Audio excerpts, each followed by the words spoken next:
Toastmaster, good evening, everyone. Good evening. I was thinking the other day about when I first joined Toastmasters ages ago. I was pretty shy at the time, not that confident, and that made me wonder, what is it that every one of you, what was the catalyst that got you to join Toastmasters? What was your great expectation of this organization? Was it maybe to make some new friends? Was it maybe to make some good business contacts? Was it maybe to get over some nervousness? Gain your confidence? Was it to improve your communication skills? Or was it just to be around a lot of fun people every Thursday night that were positive? Yeah, we see some hands over there. You know what? You learn so many things if you just attended at least 10 meetings. What did you gain in just 10 meetings? Well, probably you learned to have better thinking skills because someone asked you to stand up and give a table topic. Wasn't that terrifying the first time you got that? It still is, at times.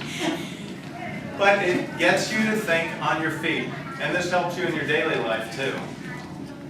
You learn to be a better listener because you got to be a more discerning listener. Harry, when you're talking to a client, you're paying attention to a lot of the different things, the body language that they're doing, because you got to be an evaluator several times.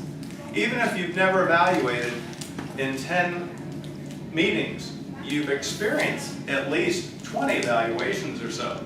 So you got to hear different things that other people are looking for that helped you to improve. You got to be a better speaker. You got to learn to use your voice. You got to learn to enunciate. You got to use your hand gestures. You sometimes use them ineffectively, just to make them for no apparent reason. But other times, you use them for impact to make your point. So, what do we get from all of these different skills? Some of them is improved leadership. In Toastmasters, if you just participate in a speech contest, if you help out at some of the different conferences, you'll learn to be a better organizer. You learn how to work as a team, and you learn how to do it while having fun and appreciating and respecting other people's abilities. You focus on your goals. You know the one thing that's constant in Toastmasters? It's continual change. You're always going to learn. You're always going to get something out of a meeting that's very special to you. Why is it that when we think about how we were before Toastmasters as opposed to how we are now, we don't even appreciate all the different things we gain? How many of you have ever raised a child or a pet? Now, isn't it exciting when you see your child make those first steps? You don't go, "Oh, that's nice. I can do that." No, it's, "Woohoo! Yes, a lot of encouragement." What happens when a pet finally learns to use the doggy door? You get really excited. I got excited when my daughter learned to use the doggy door. But that's another thing. We had other training issues with her. You praise them, and by that praise, you made an impact on their life, didn't you? Yes. If you don't realize it, you did. The dog didn't run away. They still come back because they know you love them. You praise them. And with your kids, they learn to be better individuals.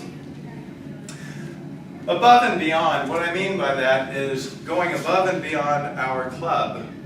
Because all these gifts that we get out of this club, sometimes we forget that our coworker or our next door neighbor or someone in our family could really use this. It's not until they get to experience a Toastmaster meeting that they learn all the different things that make this so much fun. It's not a classroom. It's a bomb shelter where you can do a speech. You can bomb here and it's not going to impact your work. It's not going to impact your job. It's not going to impact your life. The improvement you get from here will.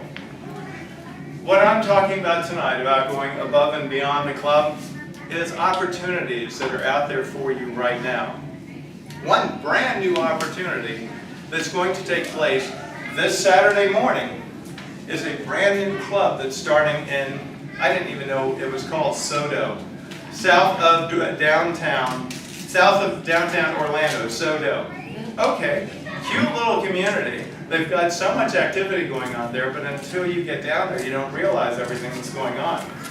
Well, a brand new club is starting, and they're having their kickoff meeting this Saturday at 8:30 at the Egg and I restaurant. What I'm asking you to do, if you can, get the message out to people you know that might be able to start their day perfectly on a Saturday morning at 8:30. It's going to be called Jumpstart Toasters, because what a wonderful way to start the day. You might start it with making some new friends, new business contacts, and all of you, I'm asking you, if you've got time on Saturday morning, go down there, because the more seats that are filled in that room, the more people are willing to start that club right away. It took a long time to get this club going, and setting up tables and all of that, but look at what we have now. We've got something incredible. We're the #1 club in our district. Yes!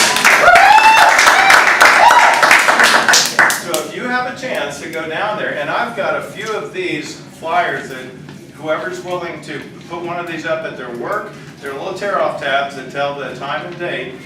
If you could pass these around, anyone that can, just take one and bring it back to your organization. Because if someone does show up this Saturday morning, stepping out of their shell, meeting some new people, getting a new start on life, they're going to experience all the different values that you've gained from this club, and you may very well have changed someone's life. So I challenge each and every one of you, go above and beyond, because you guys are above and beyond. Mr. Toastmaster.